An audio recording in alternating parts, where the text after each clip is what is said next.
A very good evening and welcome to tonight's Vice-Chancellor's Great Debate. We're broadcasting this debate from the University of Birmingham. We hold these debates because universities are places of debate. They're places of exploration. They're places where we can agree. They're places where we can disagree. They're places where we can debate. They're places that we can debate well. And never has debate been more important to our country.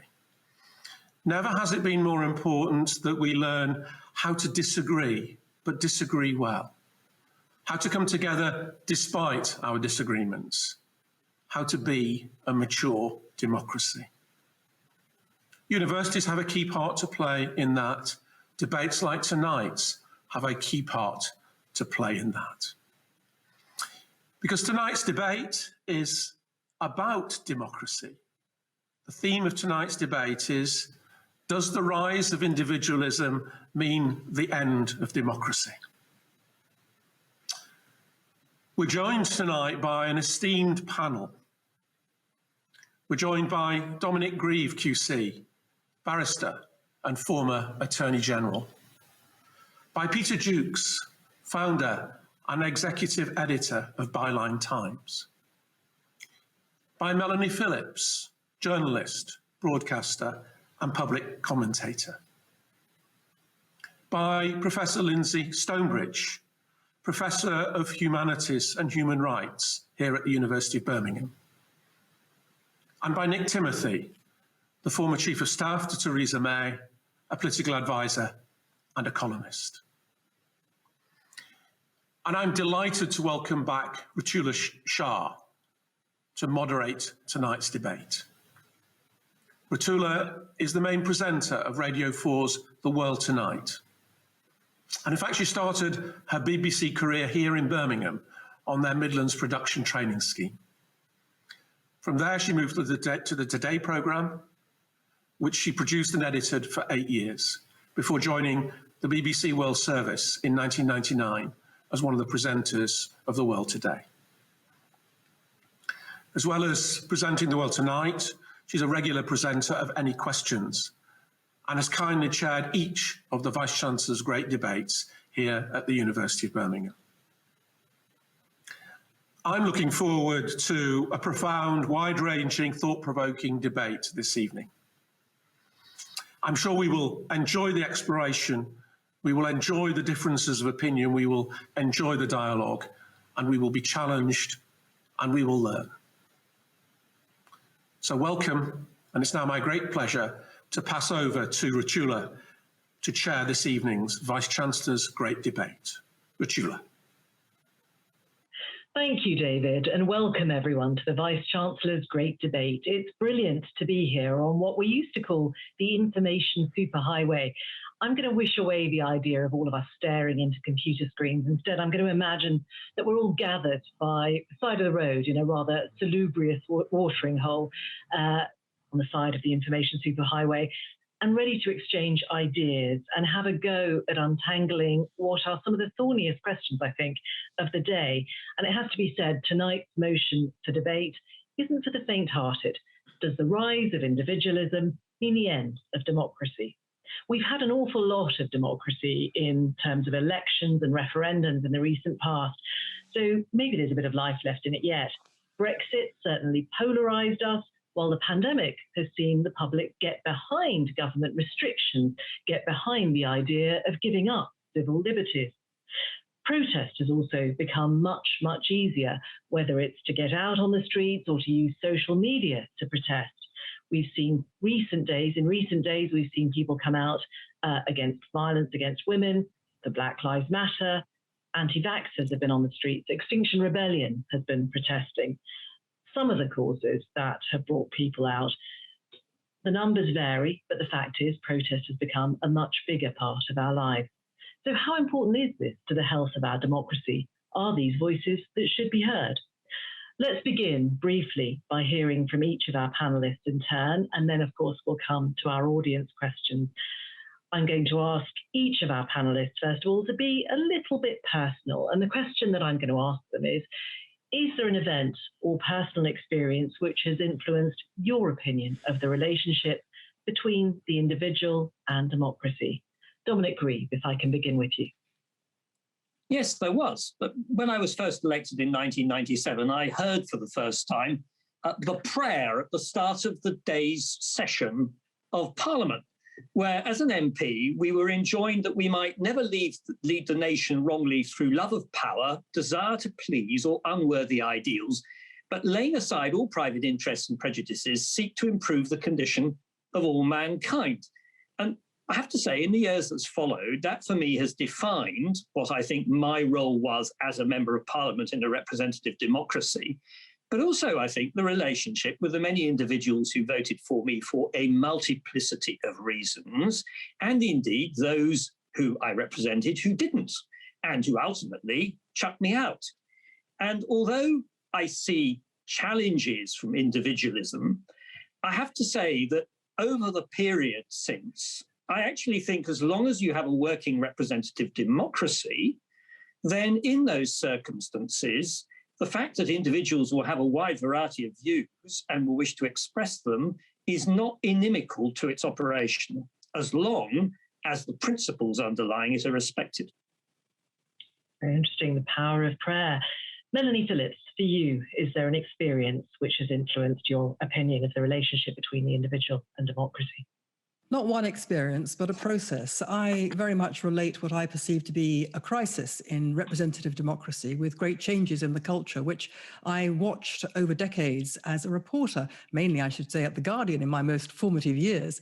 And it was my experience in the 80s and 90s of reporting the great changes that were going on in family life and education and the development of multiculturalism and transnationalism that made me conclude that British and Western society was kind of fragmenting into self-defined groups which were fighting for power over each other. The idea of the nation which binds us together was being deliberately denigrated, and educationists were simply refusing to transmit it down through the generations. And these groups were demanding rights based on a subjective view of themselves in the world. And the concepts of duty and obligation to others, putting others first, which knit people into a culture that everyone can feel they equally share and which defines civic and national identity, in my view, was being eroded. Now, meanwhile, governments were trying to please all these groups at once, and clearly that was an impossible task. And so politicians, as is their wont, were basically lying, as I saw it, that everything was nevertheless getting better all the time. So it wasn't surprising that between the groups who actually wanted to destroy the nation and the culture and those others who just were losing all trust that the political class would represent their own interests, the very idea of representative democracy became in question. We can see the growth of protest on the streets, and I believe that representative democracy itself is now in a state of crisis. Very interesting. I hope we'll get into some of that. Peter Jukes, what about you? Very much picking on what Melanie and Dominic said. My experience basically is the last 10 years being jettisoned into the world of journalism from the world of drama and TV drama. And that was, I think, a feeling of personal responsibility that in the information age, that was most at risk, information. And democracy cannot function without it. It's like the antibody system, immune system, the antibodies which, detect corruption and fake facts. But I think there was a second phase to that, and that was during Brexit and Trump election. And by this has nothing to do with the outcome, I'm not relitigating the outcomes, was investigating Cambridge Analytica, dark money from various oligarchs, sometimes in America, sometimes in the UK. And what I felt was partly due to social media, you don't know if you're talking to a person or a robot, and that idea of the individual voice is fragmented and replicated, and also who's paying for it. That's one of the things with this transnational element that Melanie talks about. The money is flooding here, and it's very difficult in democracy to keep track is, in free speech, who's paying for the speech, and actually if there's a person behind that speech. Interesting. I definitely hope we'll get into that. Lindsay Stonebridge, what about you? Yeah, I want to talk about Nigel, not that Nigel, another Nigel. Nigel I met in 2017 when my sister didn't know how to vote in the 2017 election, and she's a banker, so her economics is conservative, but she was cross about Brexit. And she told me she'd gone on a piece of software called Nigel that had asked her questions and then told her, based on her preferences, who she should vote for. Now, Nigel's really into individualism. Everyone has their own Nigel, says the creator, their own inner Nigel.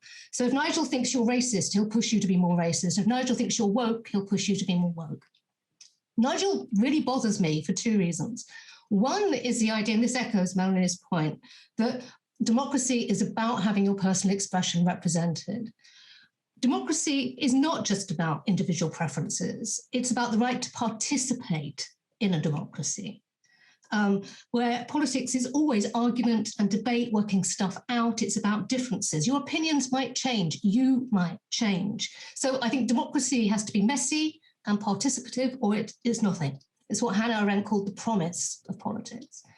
The other thing that really bothers me about Nigel is the mining of digital data for political ends, which Peter's just touched on. We can see where this has got us. The internet has huge democratic potential, but as it stands, big tech doesn't work to democratic rules. It doesn't work to our rules. It works to the rules of for-profit companies, which are rules to keep your attention captured, not free, which is why so much online politics is so polarizing and alienating and neither democratic nor very promising. So I want us to talk about Nigel.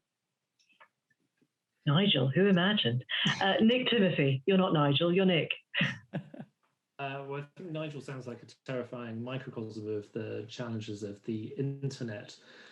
And I think we just heard some really interesting contributions, many of which I agree with. I personally don't think there's a single event or experience that shaped the way I think about it, but I worry every time I hear people chant or shout, not my government or not my prime minister or president.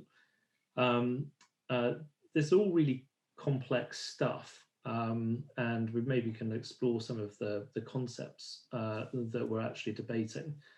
And I think the thing I'm interested in is, and I think this is at the heart of what conservatism is a series of paradoxes. We only really get to experience true freedom by restraint. So it's not just about sort of unfettered liberty and freedom. And in this case, of course, we need individual rights and freedom of thought and freedom of expression for democracy to work. But we also need individuals to feel part of the whole. And when people don't feel part of the whole, you see some of the things that we've actually started to see in Britain and elsewhere in recent years. There's the loss of losers' consent. Political choices can become very zero-sum, and people start to try to achieve political change outside democratic processes, whether that's about intimidation and trying to clamp down on people's free speech and cancel culture and that kind of thing. But it might also be about the use of power when you're in charge of elite institutions. Sometimes it might be about violent direct action and so on. So to me, I think the point is that we need individualism for democracy to work, but we also need to save democracy from the excesses and excessive liberalism. Well, some really insightful responses. Thank you all very much. I think that gives us an idea of where we're going to go with this conversation over the next hour or so. Let's begin with our first question. The question has chosen to remain anonymous, and there are a few of those. But he or she asked, has collectivism, or otherwise known as consensus or bipartisan politics, made way for individual interest? Nick Timothy picks up a little bit from what you were just saying. How do you feel about that? Well, there's probably got a lot to unpack there. I mean, I think one of the problems that we've had, both actually as a country, but I think it's probably true across the West, is where political parties are obviously coalitions of values and interests. The coalitions represented by those political parties have quite often been along the lines of choices to do with socioeconomic issues, and much less to do with issues of culture and identity. all of which have increased in salience in recent decades and have become much more apparent since things like the election of Trump and the Brexit referendum.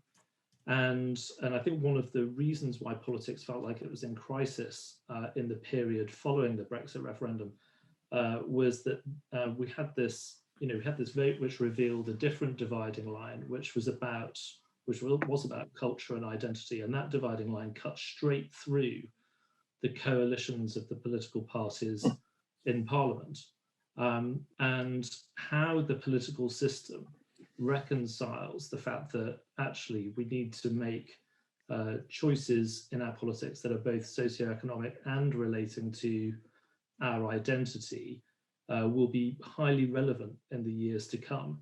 And to some extent, we need to try to find, I think, some kind of new consensus on questions of identity and culture, so that we can actually get back to arguing about economic efficiency and fairness and that kind of thing. Because I think as long as these cultural issues are alive, and I'm a bit pessimistic about this, I think these issues will be fought over for some time into the future. But as long as we're fighting over cultural issues, our politics are more zero-sum and probably more destructive.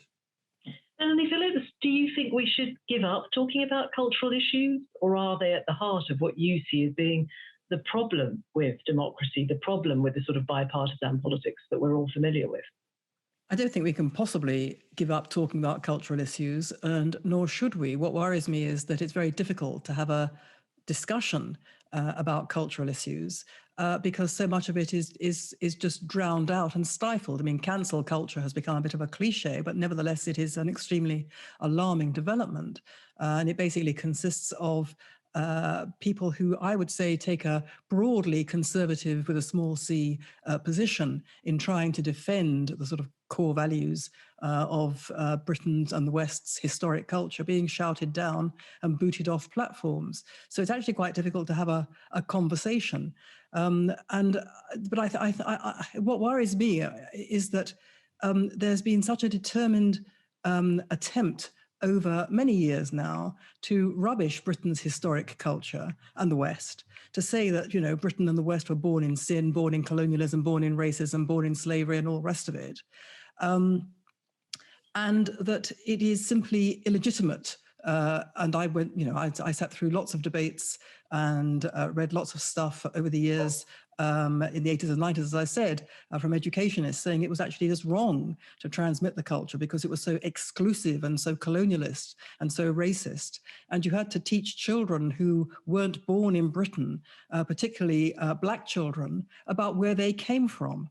Now, no one couldn't have devised a better way of keeping those children out, down, and powerless. And one couldn't have devised a better way of fracturing and fragmenting a society. So those things have eroded our sort of collective identity, because, you know, I mean, as many great thinkers have said, one has to maintain a kind of unbroken line which takes us between past, present, and future in order to keep the cultural and social show on the road. And we have been basically, you know, taking an axe to that. Peter Jukes, if I can bring you in, is it this, if you like, fragmenting of two identities? If you're going to define bipartisan politics in that way, that's very simplistic, but let's take that for a moment. If you think of it as left and right, Conservative and Labour, has the fragmenting of that political culture given way in a detrimental way to these multiplicity of interests? Yeah, I mean, the grand narratives have definitely sort of eroded in my lifetime.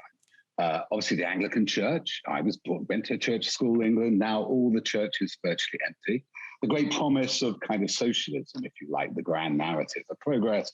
You know, obviously socialism is the same as Soviet communism, but, you know, was a huge setback in 1989. I'd say 2008 was a big setback for the narrative. I hate calling it neoliberalism, but the Anglo-Saxon model, deregulation, financialization.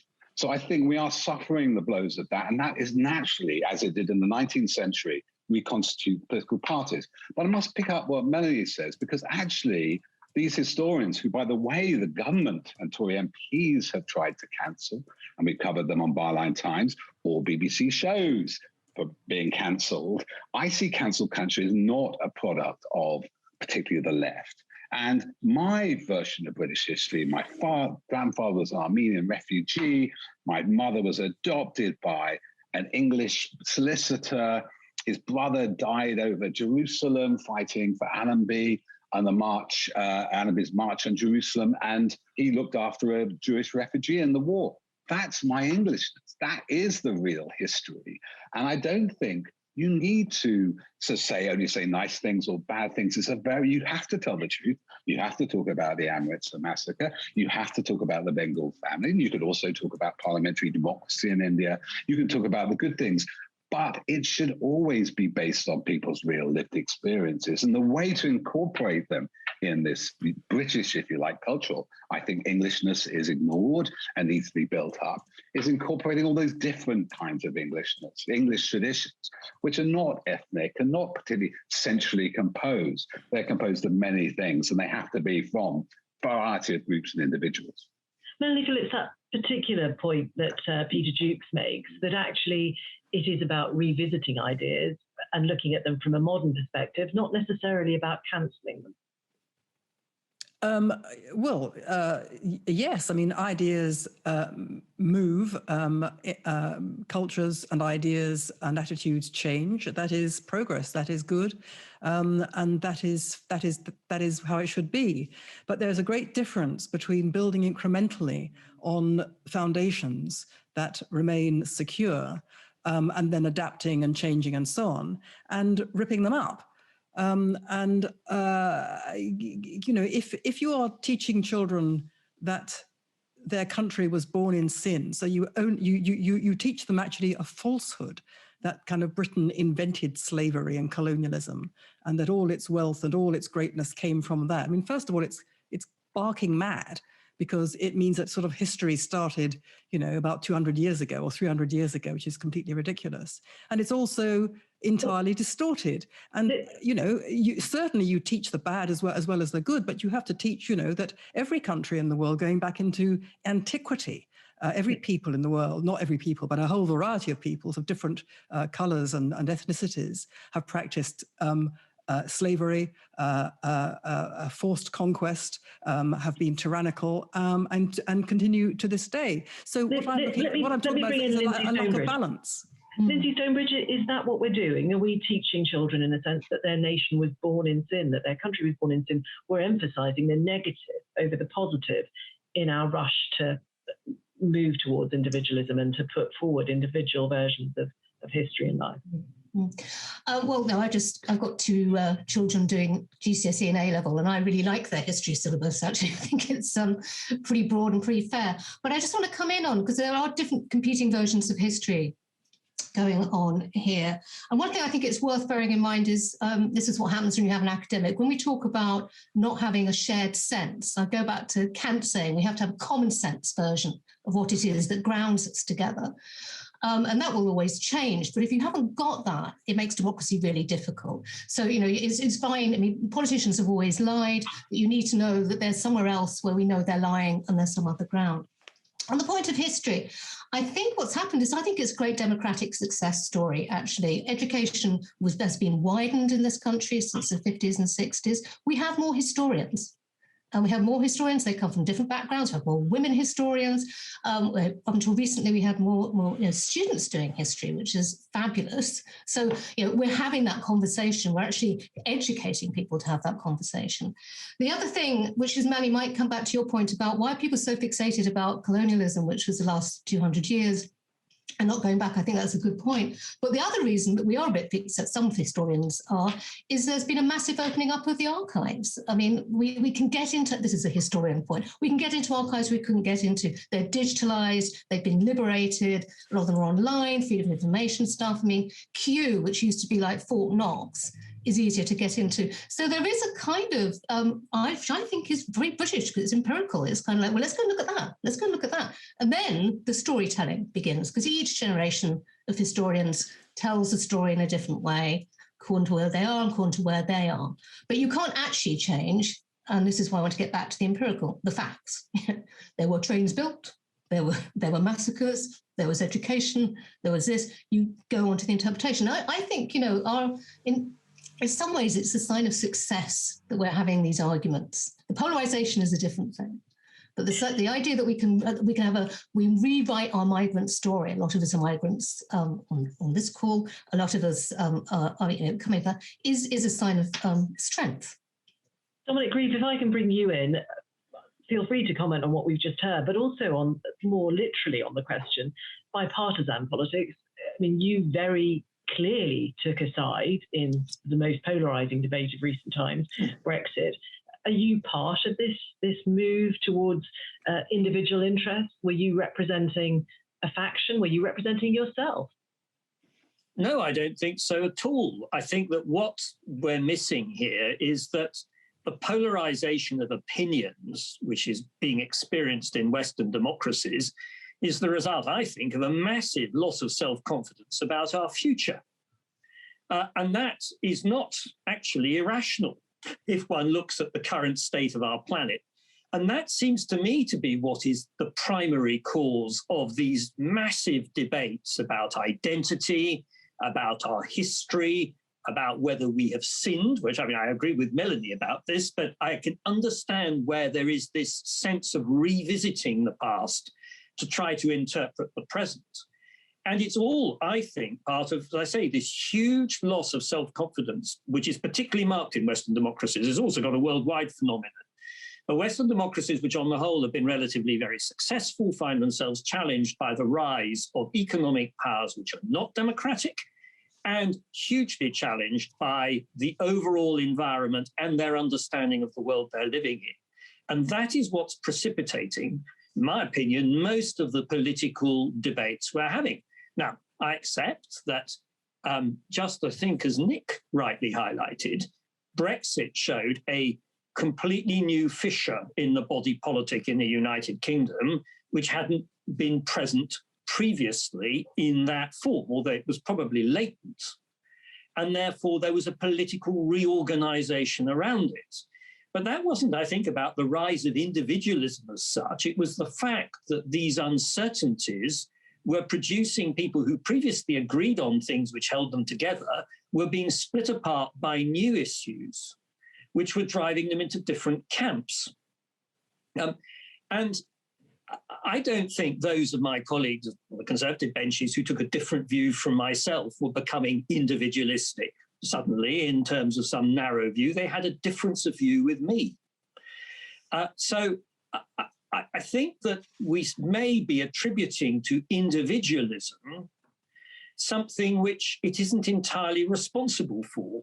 It's simply that it is manifesting itself in a particular way, and we call it a form of individualism because, in fact, our previous rather more secure framework in which we operated our politics has fragmented and is fracturing and reorganizing itself. And that, of course, carries with it real serious dangers for representative democracy. I don't want to minimize it, but I don't think it's about a me factor in itself. I think it's about some wider issues.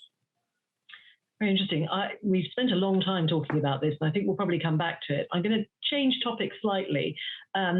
Dr. Ricky Joseph asks, the pandemic has raised profound and at times awkward questions around a UK government that vacillates between policies that emphasise the role of the state in limiting personal freedom to protect public health and the economy on the one hand, and pronouncing individual personal responsibility on the freedom on the other to do the right thing in tackling the spread of the virus.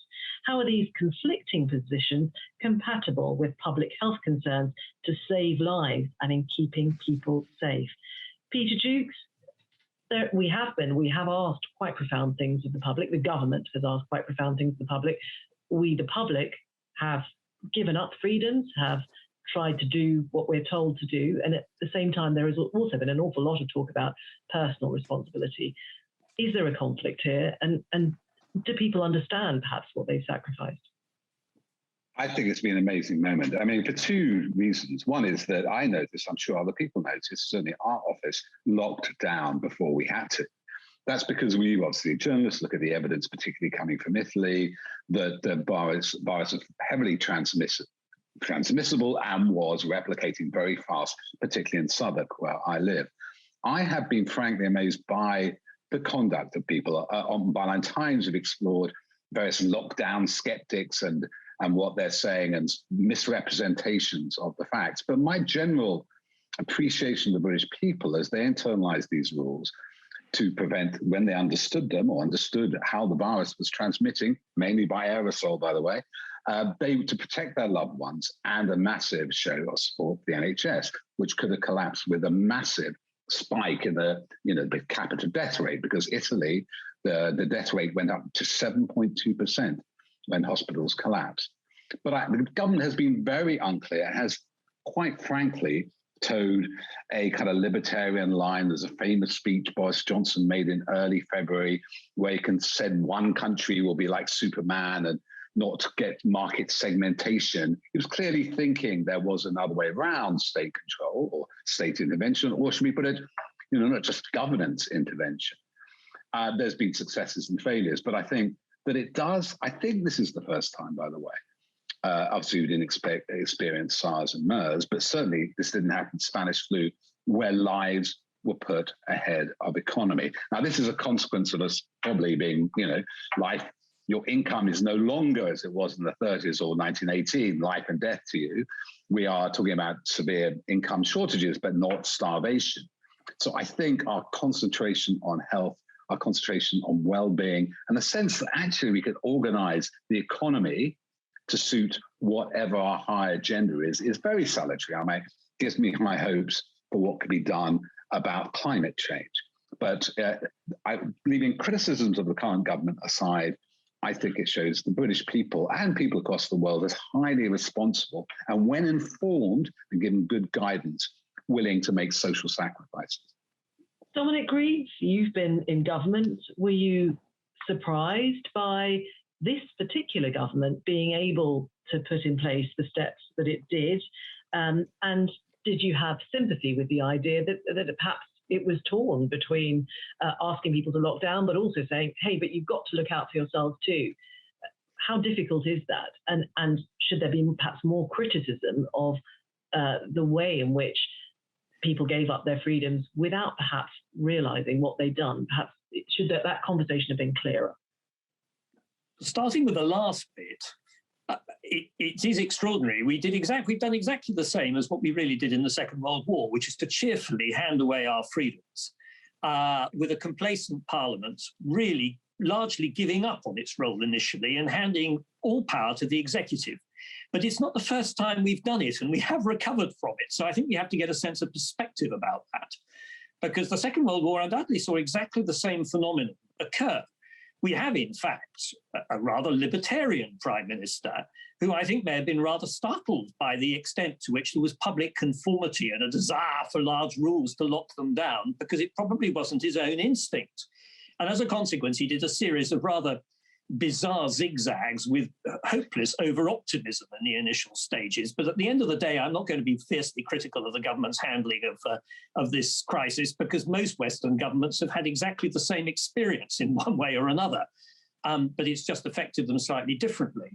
I'm reassured by the fact that the public, on the whole, in my experience, have been extremely compliant in trying to protect themselves and protect others, which I think is quite reassuring about the state of society.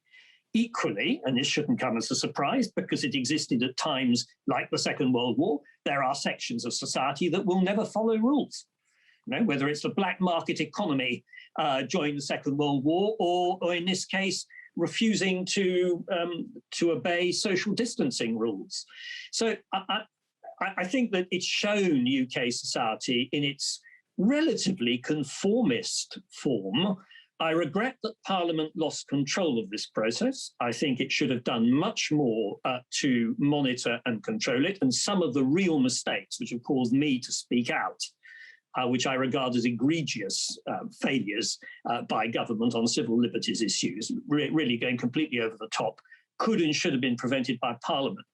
But as I say, the historical perspective on this is that this has happened before, and I'm fairly confident that when it's over, all these laws will be repealed, I hope in reasonable time, and that Parliament will do that, and we will go back to normal. So I am reassured. All I can look around the street where I'm living, just outside the window, which I'm looking out of, even though it's at the moment, and I have got to know many of my neighbours whom I didn't know over the course of the last year. There's a community WhatsApp group. There's a large amount of mutual support, and anybody who thinks that the United Kingdom is falling apart because of lack of neighbourliness will, I think, be rather surprised by the amount that has actually been generated. I'm worried you're going to start telling us you've been baking sourdough bread as well. But Nick, Timothy, you spent an awful lot of time at the heart of government. Have you felt concerned about the way in which personal liberties have been jettisoned? Or I know you're a fan of a certain amount of state, let's call it that. Is this a place that you feel comfortable with, and will we recover, as Dominic Grieve suggests? Well, I don't think anybody's comfortable with the idea that the state should intervene in our lives to the extent that it has during the pandemic. But at the same time, everyone understands that these are extraordinary times. I thought in the original question, there's less of a contradiction than the questioner maybe believes in the way that the state has intervened in these extraordinary ways in our lives, while also asking people to take personal responsibility and to use their common sense in certain ways. And I actually think that's actually quite a common mistake, if I may, in the way we think about politics and policy, because we often talk about the state and personal freedom, or sometimes in the form of the market, or community in a way that implies that it's a kind of fight to the death, and if the state is big, then community must be small, for example. And I don't think that's really true. I think we need to start thinking about it much more as a kind of partnership of three, where we can use the state in a more strategic way to try to support the market, and in parts of the country where, for example, there is maybe depleted social capital because of things like deindustrialization and lost prosperity, then the state can play a kind of catalyzing role to improve opportunity and to improve the social capital of those kinds of places. And I think one of the interesting things about this experience is that the state is kind of back in fashion. We've relied on the state to protect us economically and in terms of our public health. The success from a British perspective, while there have been some failures, the success from a British perspective has been the vaccine. That has only been made possible through a partnership between the state and the private sector. And as you look wider at other issues beyond the pandemic, whether it's about the rise of China, the relative decline of the West, what's going to happen to our productive capacity in the West, people are starting to think much more about the role of the state. And we've had Conservative ministers talk through this pandemic about this being a collective national effort, and they've talked about the state in a way that kind of embodies that collective effort. And I don't think there'll be any going back from that. I think one of the big debates for the coming years will be how we use the state in order to achieve things, rather than how we get it out of our lives. Dominic Grieve, very briefly, does that make you feel comfortable, the idea that the state is back, the big state is here to stay? We've certainly seen a Chancellor who's been willing to spend an awful lot of money, which is not what you'd expect a Conservative Chancellor to do, and potentially to raise taxes. Nick makes a very interesting point, and there's no doubt that if one looks at the general trend of this government, certainly with its freedom with public expenditure and its central role in directing the nation, it is a significant shift compared to where the Conservative Party was 20 years ago. Whether it actually turns out to be such a significant shift in practice, I am just a little bit doubtful about. Because I cannot see how the state can substitute itself for private enterprise in terms of economic wealth generation. The history of attempts at doing this show that the state is utterly inadequate at this task. I have never seen it being successfully done. It's true that there are models like the French, which are much more dirigiste and involve more state intervention and state direction. But the UK model has done pretty well without having that. Now, are we going to see much more state interference in our lives? It's possible. But I think it may come less in the economic areas than in areas as to how we manage and run our lives. And that may produce a tension all of its own and a future area of massive debate, which may produce another fracture in the way our politics organize themselves. And we can already see it very slightly now with the people who are still not satisfied post-Brexit. I'm sorry, in a way, Claire Fox isn't with us because we would have an opportunity of hearing a view from a slightly different angle. And I'm of the view that is going to be a continuing debate. But I've never thought that the state is a good mechanism for generating economic wealth. Lindsay Stonebridge, in support of the state, or is the state something we should wish away and go back to a smaller state and an emphasis on individual rights and responsibilities? I'm actually going to chuck in another question there because there is a question about that, which is, with rights, should there also be responsibilities? And how do you reconcile that with individualism? These things are very linked. Yeah. I just did want to say on the state and the COVID thing, a lot of that coming together, which was remarkable, was to do with the NHS. And that's a part of the state. And I think, the extraordinary sacrifices that people made that was an idea, a very British idea that people really got behind. And it works. I just wanted to put the NHS in there. The debate around rights and responsibilities is very old and very, proper and correct. And yes, of course, there are many, many different versions of rights. I'm not going to bore you by going through them. But I think at the heart, if you say either everyone has their own individual rights, then it's a free-for-all, or everyone has their individual human rights, and that has to trump all. My view, and it's not a very particularly radical modern view, is it's political communities, it's communities that give each other rights. Rights have to be worked out and consensual. That's why they change. And that's why, to go back to our conversation, democracy and rights, human rights have to come together. You can't actually have one without the other. And that's not because human rights are coming and trashing democracy or politics. Is because in order to, the very basic right is the right to participate, it's the right to speak, because then you can start deciding what human rights are in your community. And that's what something, when the European Convention on Human Rights was put together by conservatives, by the way, that was at the heart of what they were trying to do, which was protect from the big state, to protect from fascism, but also chiefly to give us a context in which we can protect our rights as a community. So that's my answer to that. Melanie Phillips, if I can bring you in here, you talked at the beginning about the fragmentation of the way in which we see ourselves. How do you see then this interaction between rights, and I think you would argue that many more people are demanding rights, and responsibilities? Do people understand the responsibilities that come with those rights, and what more could the state do, or should the state do, to encourage them? I think we've just lost almost completely the idea that a society exists principally as a shared community of values, as a civilized place, on the basis of duty and responsibility, not rights. That duty and responsibility come before rights. People see duty and responsibility as being sort of oppressive, but I see it as being moral.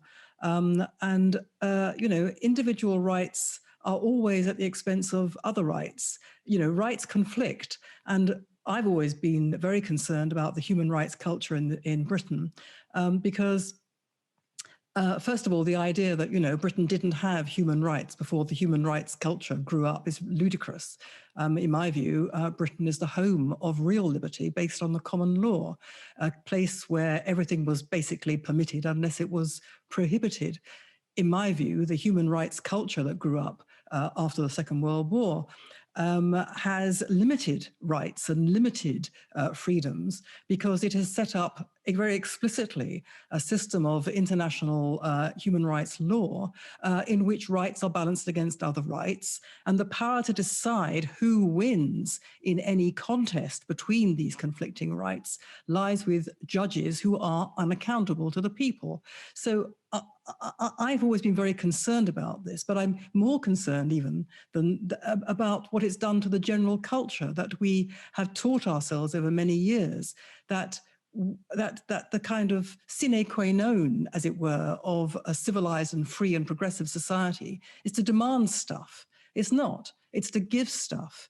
And I would like to see, I mean, we're talking about the pandemic, and I think what Dominic Grieve said is right, that it has tapped into a collective sense among people looking after each other, which is very inspiring, and it never went away. But I think that what we've lost over the years is the kind of institutions that bind us together. Somebody talked about, I think Peter talked about the decline of the church. I would say also the decline of trade unions. That's a whole story in itself. The almost complete erosion of mutual institutions, and a whole range of other features which used to go under the heading of the little platoons, the kind of civil society infrastructure that is beyond price. These are the things that bind us together, and they encourage a sense of responsibility and looking after each other, looking out for each other. And I think we've got ourselves into a culture in which we think it's our not just our right, but it's a kind of essential that we realize our own individual potential. Now, I'm not saying for a moment. Or is it Melanie Phillips? Is it Melanie Phillips that people are asserting a different kind of culture? So there is an online culture, and women who decide that they're very concerned about violence come together. Are we finding new ways to connect that are perhaps more flexible? They come and go, not quite like the monolithic organisations that we remember from the past, be they the church, be they the trade union. Well, one of the things that concerns me, if you're talking about women, is the rise of willed mass fatherlessness. The idea that it was a woman's right to have a child without the father on board, and that it was her right to say that the man was a waste of space and all the rest of it. Now, I'm not for one moment saying that there aren't serious problems between men and women in all kinds of relationships. There aren't abusive spouses and so on. But we have told ourselves as a society there is nothing wrong with somebody having a child without a father on board. Why? Because it's her right. What about the child? The duty to the child has been made subordinate to the right of the adult. Lindsay Stonebridge, is the kind of human rights culture that you were describing, perhaps within a legalistic framework, is it opening us up to all kinds of ills where we demand what we think we need, what I need, without necessarily thinking through the wider consequences? Yeah, I think there's a different sense of rights. I mean, that sense of the right to acquire property rights is very old and quite British. My right to own, my right to own property, my right to be an individual, the king is my castle. So that. I think in terms of human rights, I can see where Melanie is coming from, but I don't think we should conflate rights which are protected in law, which I think we would miss.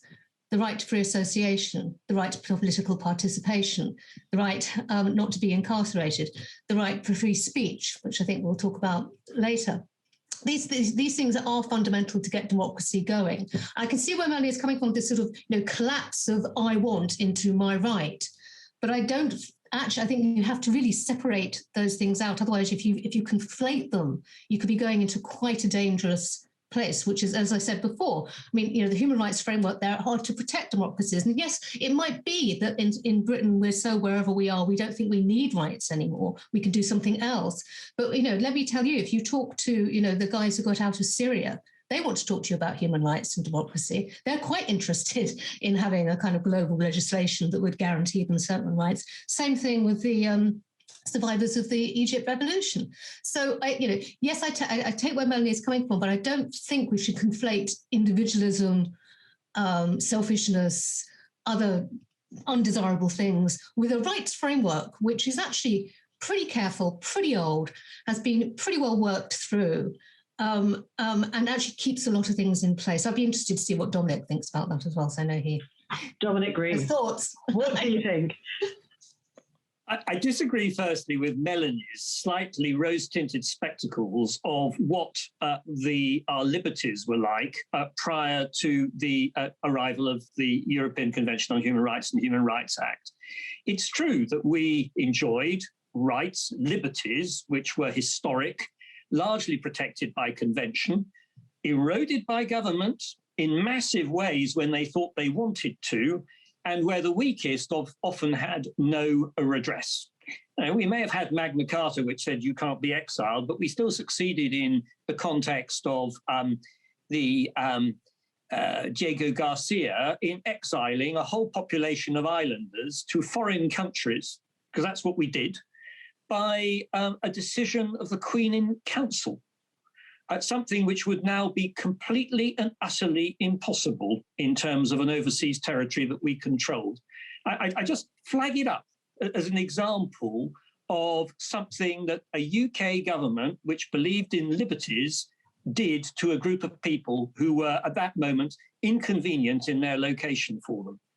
So I think we should be a bit careful about that. Now, it's absolutely right. I agree with Melanie on this. Rights can be abused. And sometimes very undeserving people seek to use rights abusively in order to push forward their agendas. But you're never going to get a precise balance. And I happen to think that the Human Rights Act is an astonishingly benign way of incorporating the European Convention on Human Rights into our law. And whilst I accept there have been examples of glitches and place examples where I think that the Court of Human Rights may have got it wrong, most of those seem to have been ironing themselves out. And in fact, I think that this is a rights framework, which if we didn't have it through the European Convention on Human Rights, we would almost certainly need to have through a Bill of Rights of our own. So I think we're making far too big a meal of the few glitches which it has, and we're failing to see the massive advantages it's conferred. And the biggest advantage is not the litigation, it's the fact that public authorities have had to pause before they make decisions and consider whether their decision is going to violate people's rights. So it's no longer acceptable to separate an elderly couple and put them in separate care homes if they want to be together. Yeah, these are small things, but they matter to the people who are the recipients and the beneficiaries of it. You don't look entirely convinced. Well, I mean, you know, hard cases make bad law, and good cases don't necessarily make an ideal situation. I mean, I have no reason to doubt what Dominic is saying, but there have been, you know, there are people leaping up and down at this very moment saying that their rights and freedoms are being taken away, and we have the great panoply of not just the European Convention, but our Human Rights Act, and a vast bevy of lawyers, who have a great industry in human rights, and yet apparently, you know, according to quite a lot of people, like Lord Sumption, our liberties have been taken away from us.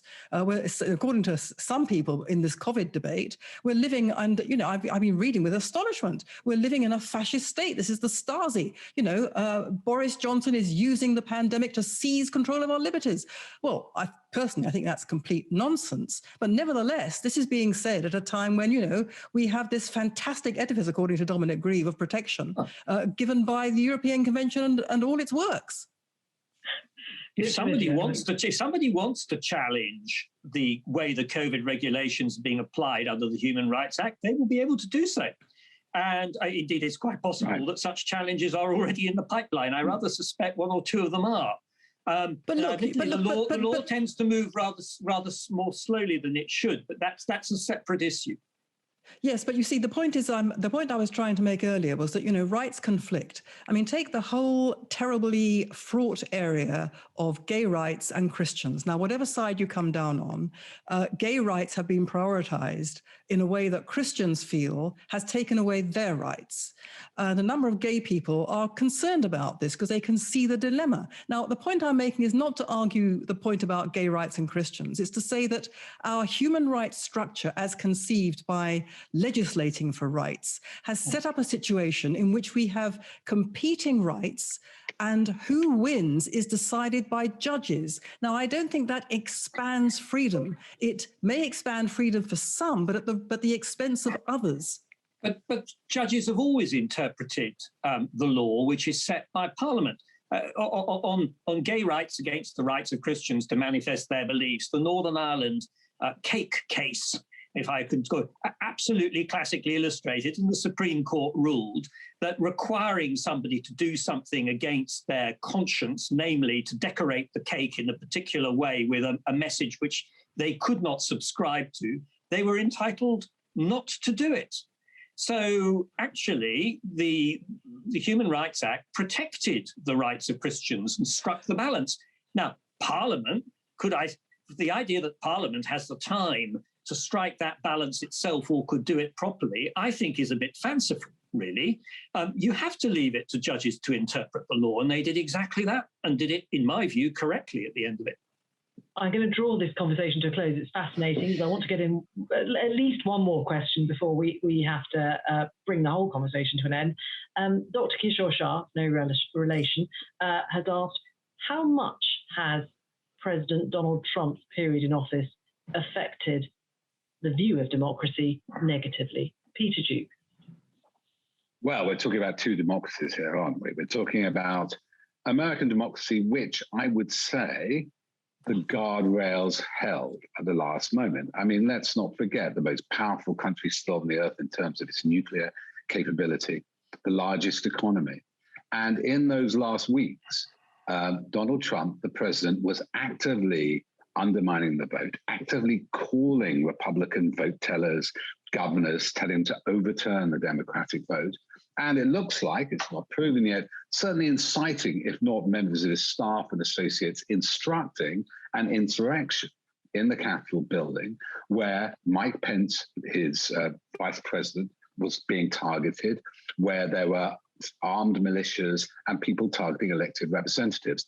That only, I was watching it in real time, and I watched this amazing Capitol police officer distract some of the people breaking in away from the Senate floor, but they're still appearing. Eugene Goodman, well, that's nominative determinism. And I think he was honored. He attended the inauguration of Biden with Kamala Harris. So, but that was close. And but was it just a matter for the United States, or has it affected us here, do you think? So the thing is, America sneezes, Britain catches a cold. I fear that we are still lagging behind. I think there are many, I know this is contentious, but there are many similarities, and certainly similarities in funding, some of their think tank operatives, certainly some of the advisors to Johnson was advised by Steve Bannon, that we have some traits I would call a rump Trumpocracy. What we don't have, and maybe Dominic can assure me on this is why, is we don't, to me, have any clear legislation protecting our democracy at key moments. I mean, it seems unlike the guardrails which protect the certification about all the things that went on in America. We have norms. We expect people who lie to break the ministerial code to go, or if their friends get a contract worth millions, to stand down, resign. But every precedent of parliamentary behavior I'd previously seen in my over half-century life has been walked through. Dominic Cummings failed to turn up recently to a committee hearing when he has held in contempt in Parliament for not attending another one. I find this the problem. Our rules do not seem to be as powerful as the American ones, and certainly the guardrails don't seem to be in place. Dominic Reeve, you may or may not agree with that interpretation of events, but can you draw a straight line between what happened in the United States, Donald Trump, and what's happening here? No, I don't think you can. I think that the United States and its politics are individual to the United States, although there are cross currents of populism and of this same underlying pessimism about the future, which affect all Western democracies and therefore lend themselves to populists either offering remedies, or I think in some cases what they're actually offering is displacement activity, which takes people's minds off the fundamental issues on which they ought to be focused. And I think we have that in both countries, but it's registered in the States in a very particular way. And the States has always had a deeply anarchic streak to it, which rises to the surface in ways which we find rather staggering. That said, I agree with what Peter's said, that we do not, the intensity of the debate when Boris Johnson became Prime Minister in July, and in a sense, I have to recognize this, was fighting for his prime ministership, led him to do a number of things which were quite outrageous. He used number 10 Downing Street as a smear machine, pumping out the most extraordinary and egregious untruths, which was rather staggering. He prorogued Parliament and treated it as an individual power, whereas it was clearly a public power to be exercised in a rational and reasonable fashion, which he didn't, and he wouldn't tell the truth about his reasons. And there was a moment, briefly, in sort of October of 19, when I actually thought some of the edifice of parliamentary democracy was in danger of coming crashing down completely. That's a very particular view, and you know that lots of your colleagues at the time would disagree with that characterization of those events. They might do, but I think if you actually look at the extent to which what we were protected by was convention, and just to give an example, Dominic Cummings at the time said that if the Prime Minister were to lose a vote of no confidence, he would refuse to leave Downing Street. I mean, I thought this was a rather surprising suggestion coming in a democracy. So I think that we do need, it did highlight to me that there were considerable strains. That said, to provide some reassurance at the end of it, I actually think that the system showed itself remarkably resilient, and at the end of it resolved itself through a general election. Nick, Timothy, if I can bring you in and in a sense go back to the question then, if you accept Dominic Grieve's description of what has happened in the recent past, and I know many people would not accept it, but let's accept it for a moment. Is it the case that actually, if you see that the US president can get away with it, then you try to work at how far you can push the boundaries in your own political culture? Well, there's a few things that have just been said that I think I could pick up on a couple of them. I mean, firstly, I don't think there's any evidence that Steve Bannon was advising Boris Johnson.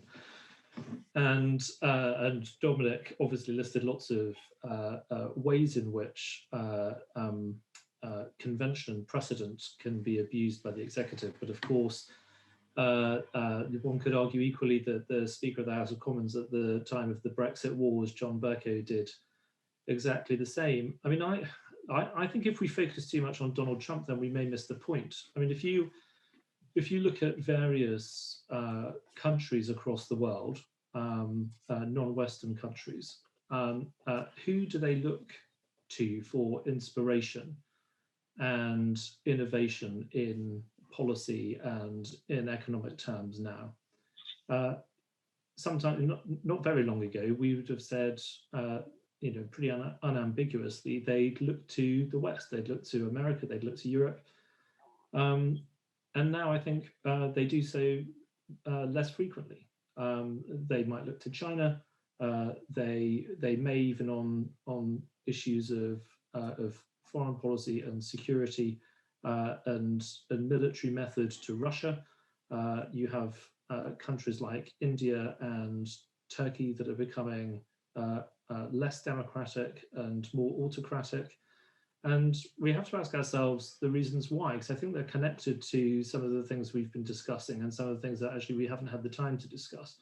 So, some of the trends we've been talking about with the kind of social disintegration that we've seen taking place in the West is leading to social disorder in some places and certainly severe political problems, which those countries certainly wouldn't want to replicate in their own. But there's also the fact that, and we haven't touched on this yet, but I think one of the reasons for the polarization that we've been seeing and the very severe social divides we've been seeing in the West is because of the way in which globalization over the last couple of decades has really hurt Western working class and increasingly lower middle class workers, where the big beneficiaries of global trade have been the global poor and the Western rich. But the Western poor, the Western working class, I agree with that. Have suffered with pay stagnation and a decline of kind of mid-skilled jobs.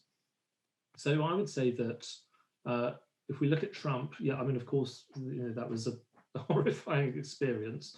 But in many ways, he was a kind of product of the problems that we need to be addressing. Because if we don't address them, then actually our politics are likely to get crazier and maybe even scarier than him. There's a lot of nodding going on, I can see. Melanie Phillips, to what extent would you draw that line back to Trump, and how much has what's happened in America reflected quite directly into our own politics? Well, I agree with much of what Nick has just said. I mean, to me, there were certain parallels between what happened in the Brexit vote and the election of Donald Trump, which I thought were both examples of a revolt by the people against a political class which the people thought had just betrayed them. But I think Mr. Trump was the effect rather than the cause. The more I looked at America during his tenure as president and subsequently, the more I'm afraid I've come to really question whether America is actually a democracy at all. Because one of the reasons why people voted for Trump in the first place was that they had lost trust completely in the state. Now, America doesn't seem to have much trust in the state. There's a whole swathe of people for whom the state is intrinsically a conspiracy against their liberties. And, this is why guns are so important to them. They have to be armed against the state. Now, to me, this is incomprehensible. It's like sort of mass paranoia, but that's how they think of it. And one of the things that I picked up in my rather infrequent journeys there was that one of the things that they found so difficult under the Obama administration, particularly, that's when I was there talking to them, was the politicization of the judiciary, the local judiciary, the governors, controlling the judiciary, controlling the state prosecutors and the police. So what they perceived to be, what they perceived was gross bias in which partisan politics influenced whether people were going to be protected against attack or whether attacks were going to be incited against them and they were going to be prosecuted unfairly. Now, whether or not that's true, that was the perception. And I believe that what brought Trump to power was this really catastrophic collapse of trust and belief in the entire political class. And so they elected somebody who, as we could all see, was completely out with norms of politics and, for many people, norms of social life altogether. And that's why he remained so popular, because to the very end, he stood for this revolt against what has now again come in, which is the usual suspects in the what's perceived to be the nexus between big business and unelected and unaccountable officials acting in conspiracy against the people. That's how it's perceived. Okay. And I think it's an incredibly dangerous situation and not one that is replicable in Britain. We are almost out of time, so I'm going to ask each of you, in a sense, to wrap up and ask you a very straightforward question. I think most of you have expressed concern about the way in which individualism is interacting with democracy, but I'm interested to find out whether you think then the health of our democracy is something to be concerned about, or actually is it just changing, and is the change that we're seeing the thing that we're worrying about? Peter Jukes, is democracy healthy in the UK? I think the structures of democracy and the institutions are crumbling, a little bit like the parliament itself, rat-infested, sinking into the mud of the Thames, as I think Caroline Lucas explained it. I think that's a chance for a renovation. I think a lot of things Melanie says and lots of things Dominic says about individual participation and recreating those kind of civil society elements to rebuild the institutions is vital. I think at the top it's crumbling. And I think one of my journeys has been that I now have a duty to employ other journalists, get them work, to start focusing on the truth, because we have been complacent consumers of society. It did work well for most of my 50, 60 years. And it is definitely creaking. And then it's, everybody, all hands to the deck. Nick Timothy? the health of our democracy? How would you describe it? Yeah, I think it's in crisis, and I think it's in crisis across the West. And I think probably the way to sum up the reason why is that there are not majorities, but significantly sized minorities of people who are losing out pretty much permanently for economic, social, and cultural reasons, and they don't feel like the people we elect into government care enough about them or actually want to address their problems. And if we start to address their problems, we start to get our economies growing again and trying to make our societies fairer, then democracy need not be in crisis. But in addition to those things, we will need, I think, a generation of institution building and enabling legislation to improve the governance of local communities as well, to make sure that it really is in good health again. Lindsay Stonebridge, how would you describe the health of our democracy? Yeah, well, fragile for the reasons they've given. I totally agree. I think those extremes of wealth of what have driven a lot of what's happened in the last 20 years. And I think, democracy is very young, 1928, that's when women had the vote. For women, we've only been here 100 years. It's a very young thing. And so we do have to look after it. But it's like we've had democracy, but most of us don't believe in it. It's like we don't believe it's there. And that's why I think we do need to reinvent civil institutions. I think we need to look again. I'm not going to bring the way, okay, well, it says we need to look again at first past the post and other things like that. But just to go back to Nigel, I think the thing that connects us to the US that we really do need to look at is the polarization that's happening in the public sphere. We'd have to reinvent public spheres, and Nick Timothy is quite right on this, but a big one is the internet. And the way that the debate is being driven and polarized, the way that people are being, after clicks to make you feel good, make you feel angry, that is a real threat. That is some naked individualism that's being pushed in political directions that are not in our control.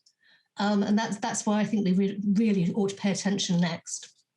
Fantastic. Last couple of thoughts. Melanie Phillips, how do you see the health of democracy?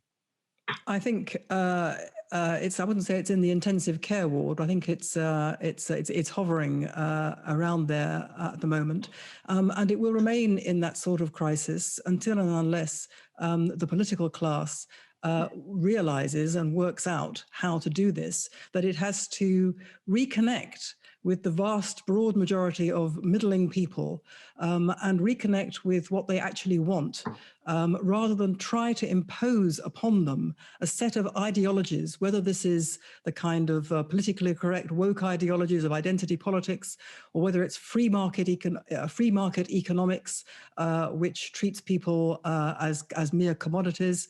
It's got to work out a way in which it actually connects with the most decent and cooperative and socially responsible instincts, which I believe exist among the vast majority of people, and where the middle ground actually is to be defined. I think the problem is that we've had the hijack of the middle ground and the hijack of the language around the middle ground, words like justice and equality and freedom, which have been wrenched in some cases not out of all recognition, but into their very opposite.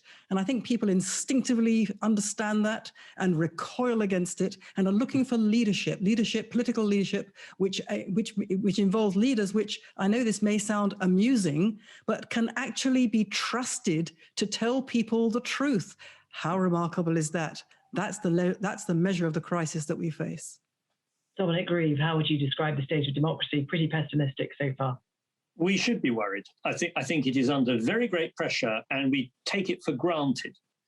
And some of those things, I agree entirely with what Nick Timothy was saying earlier about some of the background economic reasons for it being under pressure. But there are some others which are the direct result of political class behavior. Just to take a couple.